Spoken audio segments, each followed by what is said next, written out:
আমি বলছি যদি আর নতুন করে শহীদ না হতে হয় তাহলে 2026-এ পরিবর্তন করতে হবে। আপনার বাড়ি থেকে ডান দিকে গেলে 2 কিলোমিটার নয়, অভয়ার মা।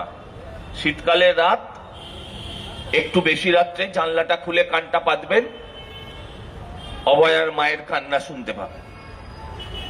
আপনার বাড়ি এখান থেকে দাঁড়িয়ে বাঁদিকে তাকালে আরজিকর হাসপাতাল, 2-3 কিলোমিটারের মধ্যেই পড়বে।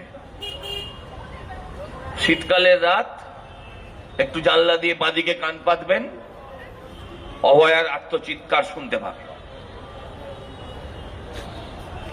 তাই যদি অভয়াদের আর জন্ম নিতে না হয় পশ্চিমবঙ্গে, নতুন অভয়া যাতে সৃষ্টি না হতে হয়, বাংলার মানুষের কাছে শুধু এইটুকু আবেদন করতে এসছি, এইটুকু প্রার্থনা করতে এসছি যে এবারের নির্বাচনে, আমার হাতে সময় কম তাই খুব শর্টকাটে বলছি, এবারের নির্বাচনে ওই প্রত্যেকবার আলুর দাম, পেঁয়াজের দাম,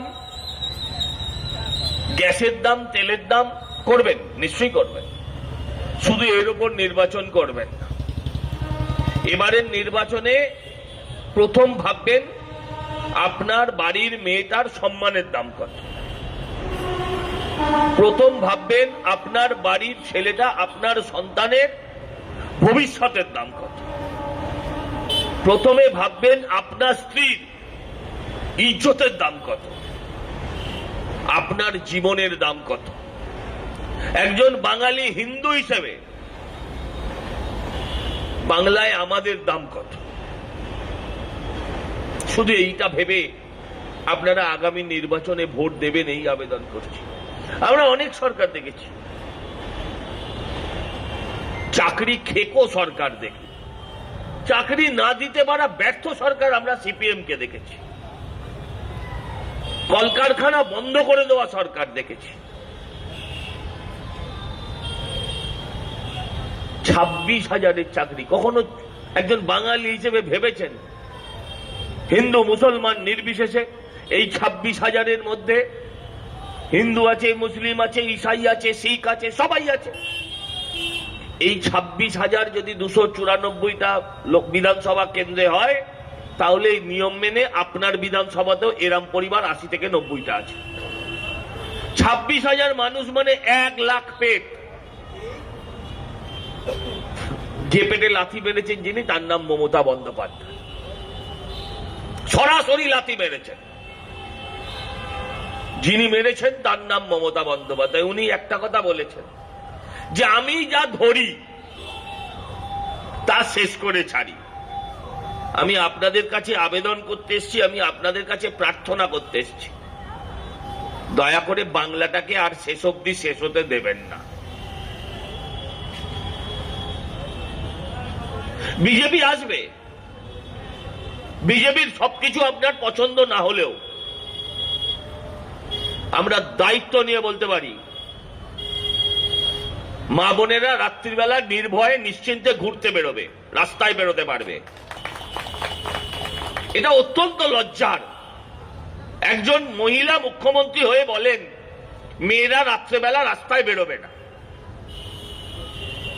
এটা তালিবানি রাষ্ট্রে হয়, এটা পাকিস্তানে হয়, এটা সিরিয়ায় হয়, এটা আফগানিস্তানে হয়, এটা আমার বাংলায় কোনোদিন আমরা দেখিনি। আজকে যেটা দেখতে হচ্ছে আমাদের, বিজেপির অনেক কিছু আপনার ভালো না লাগতে পারে, কিন্তু আপনি নিশ্চিত থাকবেন মানুষ কাজ পাবে, এতে কোনো ভুল নেই। তাকিয়ে দেখুন যতগুলো বিজেপি শাসিত রাজ্য আছে, যে সেখানে মানুষের কাছে কাজের অভাব নেই। 50টা বছর, 35 বছর, 34 বছর সিপিএম এর কেন্দ্র বিরোধিতা, আর এই সরকারের 15 বছর, প্রায় 50টা বছর শুধু কেন্দ্রের বিরোধিতা করে গেলাম, মিলেমিশে আমরা সরকার করতে পারলাম না। তাই আমি আপনাদের কাছে আবেদন করব, যারা ব্যঙ্গ করেন তাদের মুখে ঝামা ঘষে দিয়ে পশ্চিমবঙ্গে ডবল ইঞ্জিন সরকারই একমাত্র পশ্চিমবঙ্গটাকে বাঁচাতে পারে। আপনি নিশ্চিত থাকুন আপনার লক্ষ্মী ভান্ডার, আপনার কন্যাশ্রী, রূপশ্রী একটাও বাদ যাবে না। অলরেডি আমাদের অমিত শাহ গত কয়েকদিন আগে বলে দিয়েছেন, একটাও বাদ যাবে না, বাড়বে। কিন্তু এটাও হবে না যে লক্ষ্মী ভান্ডার দিতে গিয়ে সরকারের ভান্ডার শূন্য। এটা হবে না, এটা দায়িত্ব নিয়ে বলতে পারি। সারা ভারতবর্ষে আজকে লক্ষ্মী ভান্ডার সে যেই স্রষ্টা হোক, আজকে সব রাজনৈতিক দলকে দিতে হচ্ছে এমন একটা জায়গায় রাজনীতিকে মমতা ব্যানার্জি নিয়ে গিয়েছেন। অতএব এটার থেকে বেরোনোর জায়গা নেই। কিন্তু লক্ষ্মী ভান্ডার দেব আর বাড়ির নারায়ণটাকে অন্য রাজ্যে লেবার করে পাঠিয়ে দেব, এই লক্ষ্মী ভান্ডার আপনার কোন কাজে লাগবে? এখানে যেখানে দাঁড়িয়ে আছে তার আশেপাশে আপনি দেখুন কতগুলো নতুন গজিয়ে ওঠা স্কুল হয়ে গেল। GD Goenka, Adamas international, DPS, Calcutta public school, central model school, এতগুলো নতুন ইংরেজি মিডিয়াম গড়ে উঠলো। আমি এই অঞ্চলের মানুষ, এই অঞ্চলে যারা এখান দিয়ে ট্রেনে নামছেন বেশিরভাগই হয় বরানগর, নয় কামারহাটি, নয় বেলঘরিয়ার অঞ্চলের।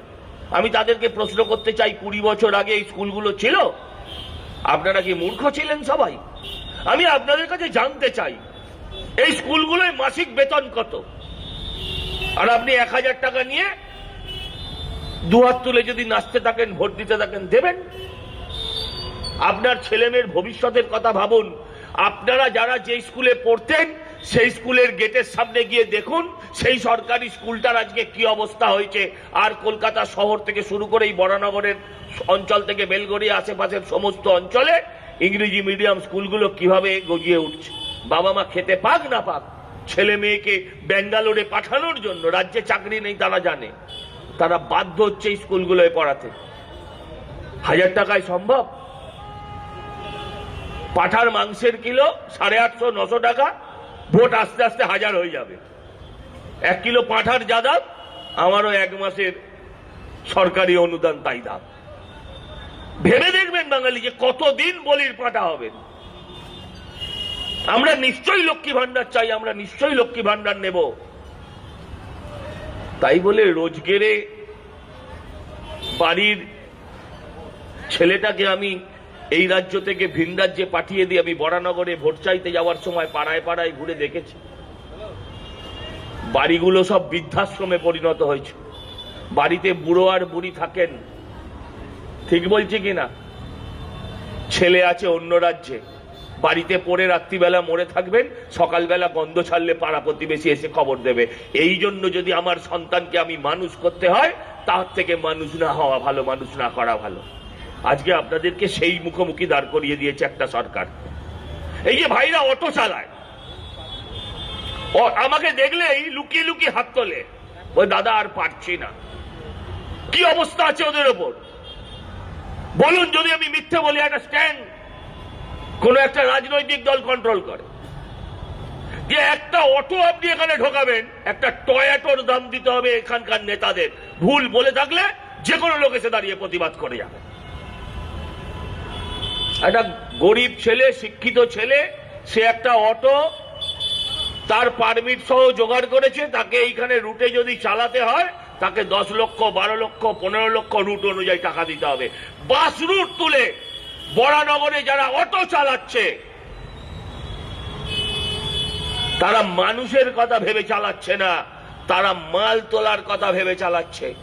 গরিব শিক্ষিত বেকার ছেলেরা টোটো চালাবে, সেটাও রেজিস্ট্রি করতে গেলে 3500, 2000, এক এক জায়গায় এক এক রকম রেজিস্ট্রেশন ফিস দিতে হচ্ছে। তারপর স্ট্যান্ডে ঢুকতে গেলে সেখানকার তৃণমূলের নেতাদের আবার 1.5 লক্ষ, 2 লক্ষ, 3 লক্ষ টাকা করে দিয়ে তবে স্ট্যান্ডে ঢুকতে হচ্ছে। কোন জায়গায় যাবেন আপনারা বলুন তো? তৃণমূলের কাউন্সিলর গুলোকে দেখুন। আরে দাদা জাগুন, তৃণমূলের কাউন্সিলর গুলোকে দেখুন। 15 বছর আগে যারা খেতে পেত না, গলার হাড়গুলো বেরিয়ে থাকতো, চটি অর্ধেকটা পায়ে অর্ধেকটা মাটিতে থাকতো, মানে পা অর্ধেকটা মাটিতে অর্ধেকটা চটির ভেতরে, এখন গলায় এত মোটা সোনার চেন বাড়ির অ্যালসিসিয়ান বেঁধে রাখলেও সে অ্যালসিসিয়ান জিততে পারবে না। কোথেকে এলো এই টাকা? এই টাকা আপনার, এই টাকা আমার, এই টাকা আমাদের জনগণের। তাই আমি আবেদন করতে এসেছি, আপনাদের কাছে প্রার্থনা করতে এসেছি। স্বাস্থ্য ব্যবস্থা কি নিয়ে বলবো বলুন না? স্বাস্থ্য ব্যবস্থা চলে যান আপনার এখান থেকে নিকটবর্তী সাগর দত্ত মেডিকেল কলেজ। আরে নাম পাল্টালে কি হসপিটাল পাল্টায়? উপরে বড় বড় signboard, medical college, super speciality hospital, একটা সিটি স্ক্যান এমআরআই নেই। যান গিয়ে দেখে আসুন। আরজিকর হাসপাতাল গেলেই ওখানকার গ্রুপ ডি স্টাফেরা বলে 4 ঘন্টা পরে আসুন, মানে 4 ঘন্টা বাদে এসে ডেথ সার্টিফিকেটটা নিয়ে যাবে। মানুষ ওখানে চিকিৎসা পেতে যায় না, মরে গেলে যাতে ডেথ সার্টিফিকেটের জন্য হয়রানি না হয় সেই জন্য আজকে সরকারি হাসপাতালগুলোতে মানুষকে যেতে হয়। কোথায় যাবে মানুষ? পরিবর্তন করুন, পরিবর্তন করুন। ভারতবর্ষের 20টার ওপরে স্টেট আজকে ভারতীয় জনতা পার্টি চালাচ্ছে। আপনি বলুন তো কোথায় এত মুসলমান মারা গেছে? পশ্চিমবঙ্গে গত 15 বছরে যত মুসলিম মারা গেছে, আমি হিন্দু মুসলমান করে ভোট চাই না, কিন্তু যত মুসলমান 15 বছরে মারা গেছে আমি দায়িত্ব নিয়ে বলতে পারি কাশ্মীরে অত লোক মরেনি। হিসেব করে দেখুন, শুধু বকটুইতে একদিনে টিভি ফেটে 12 জন লোক সাফ। ভেবেছেন আপনারা কখনো? লোকে মসজিদ করবে, করবে কেন করবে না? মন্দির করবে হিন্দু, মসজিদ করবে মুসলিম, এটা স্বাভাবিক। গুরুদ্বারা করবে শিখ। আপনি আমায় বলুন তো বাবরি মসজিদ কেন হবে? বাবরি মসজিদ কেন হবে? মসজিদ হোক, আমাদের কোনো আপত্তি নেই, আমরা চাঁদা দেব, কিন্তু সেই মসজিদের নাম বাবরি মসজিদ কেন হবে আজকে জানতে চাই আপনাদের কাছে। সরকার, আমি সেই ছেলেটা, আমি একটা দুর্গাপুজো করি সন্তোষ মিত্র স্কয়ার, অনেকেই জানেন। আমি যখন বিজেপি জয়েন করিনি তখন আমি সরকারের অনুদান নিইনি। সরকার কেন দুর্গাপুজোয় চাঁদা দেবে? 500 কোটি টাকা সরকারের এতে খরচা হয়েছে। 45,000 পুজো কমিটি, 1,10,000 টাকা করে সাবস্ক্রিপশন, মানে সরকারি চাঁদা। 500 কোটি টাকা খরচা হয়। 500 কোটি টাকায় যদি আমি লক্ষ্মী ভান্ডারে আরো 1,000 টাকা করে দিত বাংলার মা বোনেদের, যে মায়েরা তোমরা পুজোর সময় একটা নতুন শাড়ি কিনে পড়বে, আমি তাহলে মমতা ব্যানার্জিকে একটা সালাম জানাতাম। ক্লাব কেনা, ক্লাব ক্যাশ পয়সায়, নগদ পয়সায় ক্লাব কেনা, আর এই ক্যাশ পয়সাটা মমতা ব্যানার্জি তার বাপের ঘর থেকে এনে দিচ্ছে না, আপনার থেকে নিয়ে দিচ্ছে। এই সহজ কথাটা বাঙালিকে বুঝতে হবে। যখনই রুখে দাঁড়াতে পেরেছেন, যখনই সংঘবদ্ধ হতে পেরেছেন, দেখুন তখনই পালিয়েছে। সল্ট লেকে মেসি, দেখুন সমস্ত দর্শক সংঘবদ্ধ হয়ে যখন আক্রমণ করলো সব পালিয়ে গেল, কেউ নেই সামনে। যখন আপনারা 24 সালে 23 সালে আগস্ট মাস থেকে আপনারা যখন লাগাতার আন্দোলন করছিলেন, এই রাস্তাগুলোয় মোমবাতি জ্বালাচ্ছিলেন, ছিল না পাড়ায় আপনার তৃণমূল আপনাকে রোখার জন্য। কিন্তু এটাও বলে যাই, যদি মনে করেন তৃণমূলকে আপনি মোমবাতি দেখিয়ে তাড়াতে পারবেন, তাহলে তৃণমূল যাবে না। কুলোর বাতাস দিয়ে তৃণমূল যাবে না, একে ঝেঁটিয়ে বিদায় করতে হবে। আর যদি বিদায় না করতে পারেন, আপনি আগামী দিন পশ্চিমবঙ্গে থাকতে পারবেন না। অত্যন্ত পরিষ্কার এবং দ্বিধাহীন কণ্ঠে বলে দিয়ে যেতে চাই, আপনি আগামী দিন পশ্চিমবঙ্গে থাকতে পারবেন না এবং আপনি থাকবেন না। তাই আমি আপনাদের কাছে আবেদন করছি, প্রার্থনা করছি, নিজের ভালো পাগলেও বোঝে। হে বাঙালি, তুমি বোঝো, আমাদের এ তো প্ল্যাটফর্মের সামনে দাঁড়িয়ে আছে, 26-এর ট্রেন মিস হলে প্ল্যাটফর্মেও জায়গা পাবেন না। কারণ পরের ট্রেনটা আর 1 ঘন্টা বাদে আসবে না।